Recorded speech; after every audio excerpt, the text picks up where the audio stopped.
Hello student, कैसे हो? आज का अपना टॉपिक है Babar, Mughal the founder of Mughal empire. ये काफ़ी इंपॉर्टेंट टॉपिक है और ये रहे बाबर। हो एसएससी का उठा लीजिए आप, या कोई भी कांस्टेबल पुलिस का पेपर हो तो उसमें मतलब मुगल एम्पायर से क्वेश्चन आते हैं। तो हम इस मुगल एम्पायर को एक एक करके देखेंगे। तो पहला जो मोस्ट इम्पोर्टेंट है वो है बाबर। तो बाबर के बारे में बताते हैं हम। तो देखिए, पहली बात तो ये है कि बाबर का ये जो नाम है ये एक प्रकार से निक नेम था। तो बाबर का जो पूरा नाम था वह था जहीर उद्दीन मोहम्मद। ओके, तो बाबर का पूरा नाम था जहीरुद्दीन मोहम्मद बाबर। अब देखिए, अब इसमें कई सारे इंपॉर्टेंट क्वेश्चन बन जाते हैं यहीं से। तो पहला तो यही बन गया कि बाबर का पूरा नाम क्या था, जहीरुद्दीन मोहम्मद बाबर। अब बाबर कहाँ किस जगह पे बॉर्न हुए थे, कहाँ पे मतलब उनका जन्म हुआ था। तो वह बॉर्न हुए थे 14 फरवरी, मतलब 14 फरवरी को 1483। और ये आपके पैदा हुए थे आंदीजान फरगना, जो कि आज का उज्बेकिस्तान है। आपने कई बार न्यूज़ में भी सुना होगा उज्बेकिस्तान। ये मतलब पहले ऐसे थे, कई सारे देश खत्म हो गए फिर नई देश बन गए, तो उसी प्रकार ये सब कुछ उन्होंने हटाया और नया देश बनाया। ये तो चलता रहता है।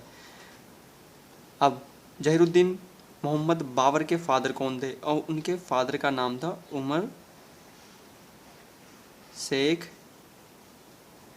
मिर्ज़ा। ओके, अब उनके फादर का नाम भी पता चल गया। अब उनकी मदर का नाम क्या था, ये एक मतलब देखिए, बाबर के फादर का नाम उमर शेख मिर्ज़ा, ये आपको तो कई सारी किताबों में मिल जाए, लेकिन मदर का नाम, और लेकिन ये इंपॉर्टेंट होता है, ये अधिकतर पूछा जाता है। और वैसे भी इम्पोर्टेंट तो होता ही है। अब तो इनकी मदर का नाम था कुतलुग निगार खानम। ओके, तो अभी देखिए, यहाँ तक आपने याद कर लिया या जो कर लिया, यहाँ तक आप एकदम याद कर लीजिए, क्योंकि यहीं तक कई सारे ऐसे एग्ज़ाम होते हैं जहाँ पे यहीं से क्वेश्चन पूछ लिया जाता है, तो एक नंबर आपका यहीं से बन जाता है। ओके, अब एक क्वेश्चन और कर लेते हैं कि भाई बाबर साहब की डेथ कब हुई थी। बाबर साहब की डेथ हुई थी आगरा में 26 दिसंबर और 1530 को। ये डेट याद के लिए, डेट काफ़ी इंपॉर्टेंट है, ठीक है। बेशक उनके बॉर्न के बारे में ना पूछ, लेकिन डेथ के बारे में ज़रूर पूछता है। अब थोड़ा आगे कर लेते हैं। अब देखिए, जब बाबर फरगना अंदीजान से इंडिया आए, मतलब उस ज़माने में इंडिया नहीं था, उस ज़माने में भारत था या सब कॉन्टिनेंट था। तो जब वह भारत आए तो एकदम से थोड़ी वो भारत आ गए होंगे कि हाँ भाई चलो और वहाँ पे जाते हैं और भारत में रहेंगे खाएंगे पिएंगे, नहीं।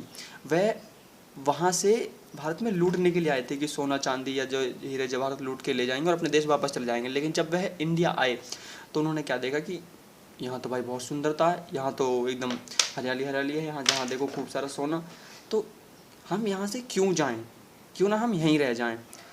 अब देखिए, अब जब कोई दूसरे राज्य में जाता है, किसी दूसरे देश में जाता है, तो वो ऐसे थोड़ी चला जाएगा। जब बड़े बड़े लोग जाते हैं उस ज़माने के और उसे वहाँ पे रहना भी है, तो वह ऐसे नहीं रह सकता, उसे वहाँ पे लड़ना ही पड़ेगा।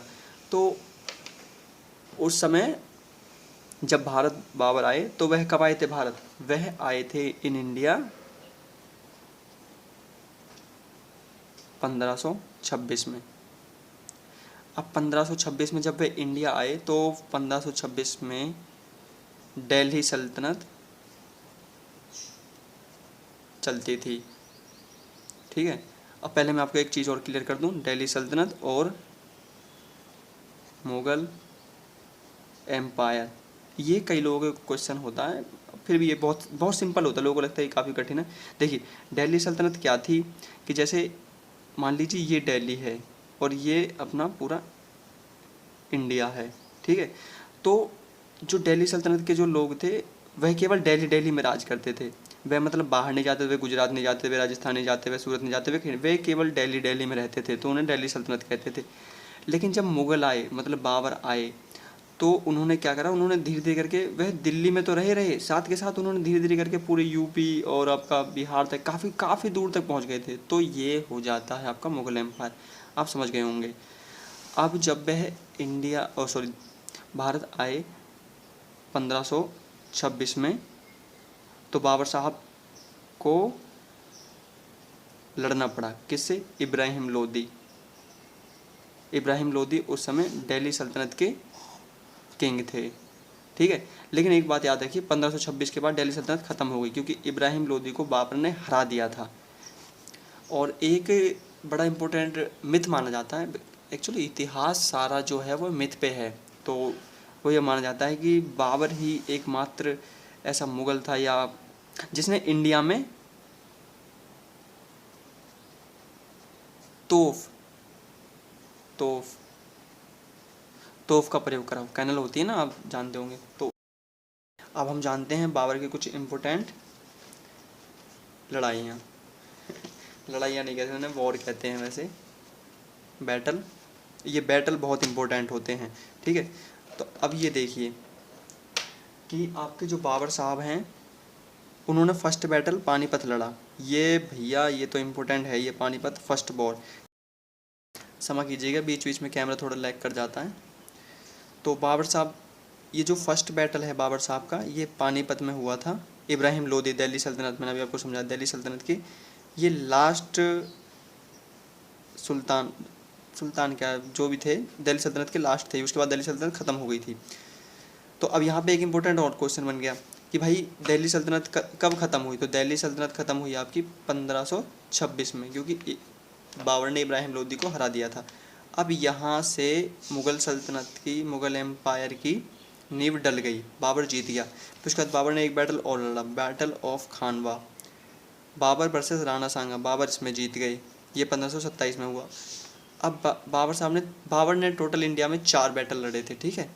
Battle of Chanderi, Babar versus मेदिनी राव, तो इसमें भी बाबर जीत गए थे, ये 1528 में हुआ था। बैटल ऑफ घाघरा 1529 में हुआ था ये।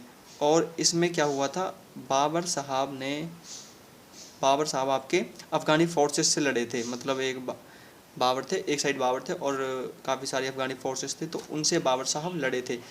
अब इसके बाद क्या है, एक बड़ा प्यारा क्वेश्चन बन जाता है एग्जामिनर। एक तो क्वेश्चन तो कई सारे बना देते हैं एग्जामिनर, एक ऐसे कुछ बना देते हैं वो कि बाबर साहब का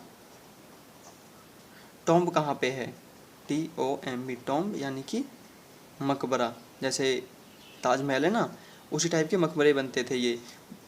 तो अब बड़े लोग थे भाई, तो मकबरे तो उनके होंगे, तो इनका मकबरा है काबुल अफ़गानिस्तान।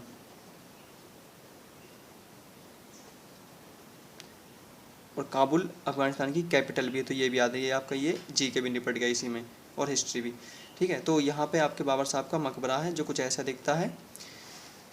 अब बाबर साहब की एक बुक भी थी, मैंने आपको पहले बताया ना, बुक भी थी। अब भैया बाबर साहब बड़े आदमी थे, तो बुक तो होगी।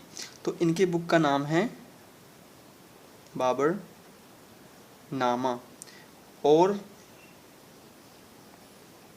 तुजुक ए बाबरी, ठीक है। अब ये 2 बुक जो थी, ये बायोग्राफी थी। अब थोड़ा सा आपके इंग्लिश भी पढ़ाई देते हैं, ऑटोबायोग्राफी और बायोग्राफी। ऑटोबायोग्राफी वह होती है जो सेल्फ लिखी जाती है, खुद के द्वारा। बायोग्राफी वह होती है मतलब जो होती किसी और के लिए, कोई और लिखता है, ठीक है। तो यह बायोग्राफी थी। अब यह बायोग्राफी बाबर साहब की किसने लिखी थी? यह बायोग्राफी बाबर साहब की लिखी थी अब्दुल रहीम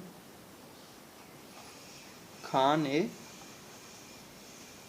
खाना, ये इन्होंने बाबर साहब की, तो ये बुक बाबर साहब की इन्होंने लिखी थी। आई होप यहाँ तक आपको समझ में आ गया होगा।